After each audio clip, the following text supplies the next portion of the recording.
All he needs is that one engage, where suddenly there's no storms left and there's so much bio on the field that Madcow has nothing to deal with it, but a third Colossus has joined the fray. These Vikings do have +3 attack. They will be able to get Colossus out, nice splits. Some nice splits on the Templar are going to really mitigate the effectiveness of EMP, but some good EMPs are landing all over anywhere. Are there any additional storms left for Madcow? There are, and all the Vikings are going down now. The Colossus is still alive. The storms are landing all over the army, and it looks like Madcow's finally done it. He's finally managed to clean up the entirety of that Terran army. Now, where are those warp prisms, though? They have been completely picked off by the Vikings, so he can't really press his advantage as much as he would like to. The planetary fortresses and defensive positioning from Jebroni are going to allow him to completely hold off against any additional attack, but he lost a lot of Ghosts, and Ghosts take a long time to replace. He needs to hold off against his army, but can he do it? Now he is down at supply for the first time in this game. How good is his defense? Madcow has been holding out this entire time. Can Jebroni do the same? It doesn't look like it. There's only 3 Ghosts on the field, and this is a lot of Archons. He's going to need a lot of EMPs to deal with both the Archons and the Templar. One Storm will land. Every unit counts right here, and there's the real story, there's only 2 medevacs left. He can't heal this entire army. There are so many medevacs low in that last fight that he can't continue to heal this army if it keeps stimming all over the place. Madcow's stretching him thin. The Warp Prism dropping the main. Gonna pull a lot of the units out of position. Gonna kill some Vikings off too. And he's gonna use that opportunity to move into the 4th base. It looks like it's time for Madcow to make his move. Madcow does have a really strong army versus the relatively weak army of Jebroni, but his High Templar are out of position a little bit. If Jebroni's reinforcements can see that, they can pick them all off. Jebroni, those High Templars are right there for you, bro. They're asking to be picked off, but a lot of these are dropping all over the main army of Jebroni, and it does look like the Archons are going to be enough to actually push through here. Jebroni's in trouble. He's down to 137 supply to 141, but a good EMP might be able to turn that around a little bit, but it does look like the Colossus is going to be too much, but there are still enough bio units on the right side. Can they get the Colossus? Are they going to get the Colossus? No, it doesn't look like Madcow just has enough units to be able to push up, but there is still a defensive position up at the top of that ramp that Madcow doesn't feel like assaulting, so he is going to pull back and wait for reinforcements. Yeah, he's done a good job. I really like the choice to mix in the Stalkers, because at this point, he knows his opponent is really low on Vikings. He knows if he can just pick off the Vikings, then there's no way for him to deal with these Colossus right now. There are 3 Colossus on the field joining up with this army, and these 3 Colossus, there's not nearly enough Vikings. There's only 2 Vikings. He literally can't deal with the Colossus alone, and now all the SUVs are being pulled. The Storm will decimate them, and it looks like the Terran army making its last stand here on Entombed Valley as the Protest army moves up into his natural. Now this is going to be a problem for Jebroni. Madcow is forcing the engagement. He is right on the production. It doesn't look like Jebroni has enough units, and he is making his army dance. Madcow feeling very, very confident that he has this game, and it does look like he might be right. There are no combat units left for Jebroni, and every single combat unit that does get produced is being instantly picked off by the Colossus that are now sitting in his natural expansion. Jebroni is in so much trouble. Madcow is continuing to dance his army around. He knows that he has a superior position.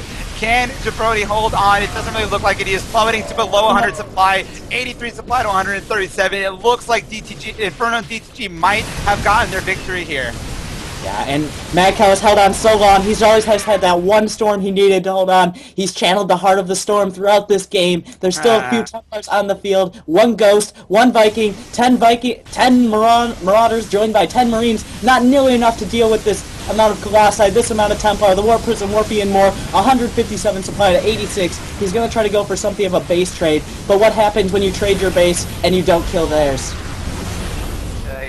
I don't think there's any way for Jebroni to really be able to come out of this position. He just played such a hard game, but he just wasn't able to close the deal. He was able to win so many major engagements. That Photon Cannon is picking off Marauders. Every single unit that Jebroni has in his army is absolutely critical. There are Zealots now being warped in at the 5th base location for Madcow. The production is being camped by Jebroni. GG! And GG!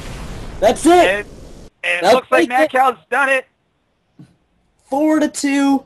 Dream Team Gaming, now recently acquired by Inferno Esports, will win against Fallacy in an epic series. The Protoss race winning through for DTG.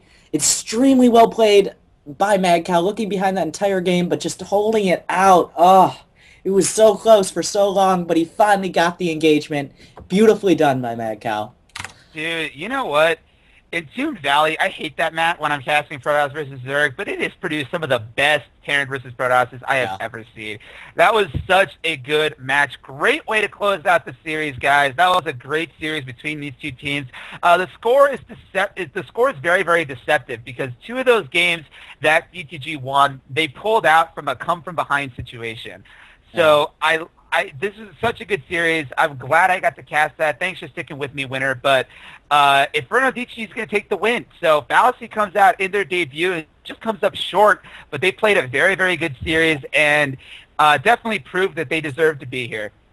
Yeah, Jebroni put up a great fight. I loved his style of using the siege tanks to secure his position in TVP. At the end, he controlled the engagement so well, but every time Madcow just had just enough, and all it took was that one engagement when suddenly all the Vikings were dead, and suddenly the Colossi moved through. Jebroni just didn't have anything to deal with it.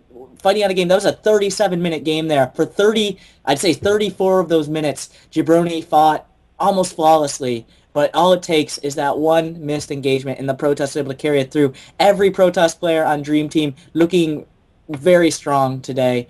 Gandalf with his play against, both Zerg and... Did he play a Zerg to start? I believe he did. He played a Terran to start.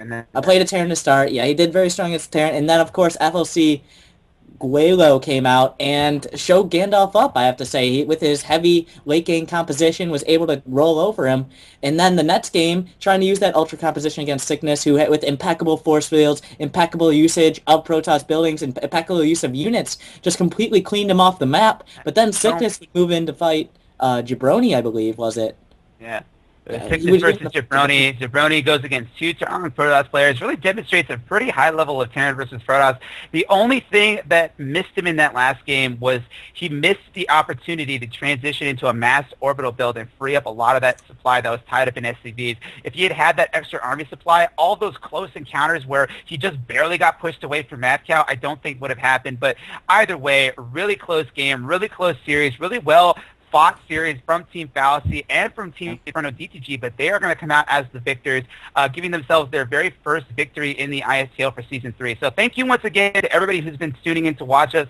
Thank you to our sponsors, Monster Cat, Impulse Esports, CSN, Vivid Arts, and Maxed Out Studios, as well as the Cheat Kick Network, who will be doing a write-up for all of this last week's broadcasting.